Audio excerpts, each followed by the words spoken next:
marka aad ka aado Ceerigaabo waa dareemaysaa in gaarigu jiif ka baxayo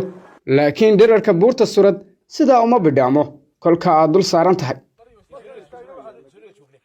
dhalinyaradan oo meelo kala duwan ka yimi 30 kilomitir markii ay magaalada ka soo socdeen ayaa farta loogu fiiqayaa Shimbibiris halka ugu dheer surad oo ah tan ugu dheer dhulka Soomaalida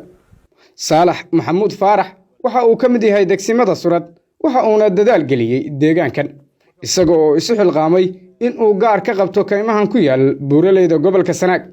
oo uu ka ilaashay in la jaro 10 sano oo uu hawshaasi hayay ayuu ku mutaystay in wasaaradda deegaanka Somaliland halkiisan ku shaqaalaysiiso waxba la igu qaatay aniga la igu shaqaaleeyay baan iska voluntary ku shaqaynay oo qabanay oo dadka ka celinay oo ilaalinayay markii dambena waa la igu shaqaaleeyay diwaan la ogaa dalxiisayaashuna waa noo yimaadaano waxa noo yimaada cadaan baa yimaada annagu markaa waa ka xaynada waa soo dhaweynada meeshii ay doonayaan baanu geey taw dheer bay dadku doonayaan oo baanu geeyna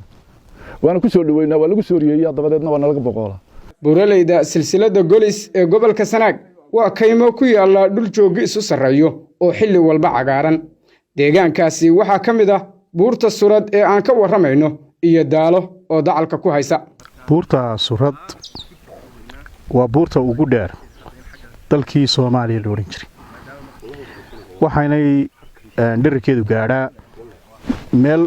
2460 weeyaan oo qayb xagga inaga xigta fikta u sareysa waxa weeyaan 2460 mitir bay badda ka sareysa waxa lagu qeexaa inuu ka kooban yahay 1 milyan oo hektar oo forest ah waa dhulka ugu qaniimaysan ee ishu ay ku doogsanayso xayawaanka kala gedisan baad ku arkaysaa dhir kala gedisan baad ku arkaysaa midda kale roobku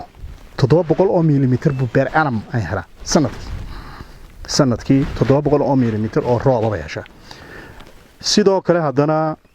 deegaankan wuxuu caan ku yahay oo uu helaa bahasha leedahay ceeriyaanta oo xagga badda ka soo kacda taasoo saamaxda dhulkan in dhirtiisu ay evergreen noqoto geedo halka ka muuqda waxa ay ka kooban yihiin ijaadad badan iyaga oo dhinaca isku haya halkan oo Ceerigaabo laga xukumo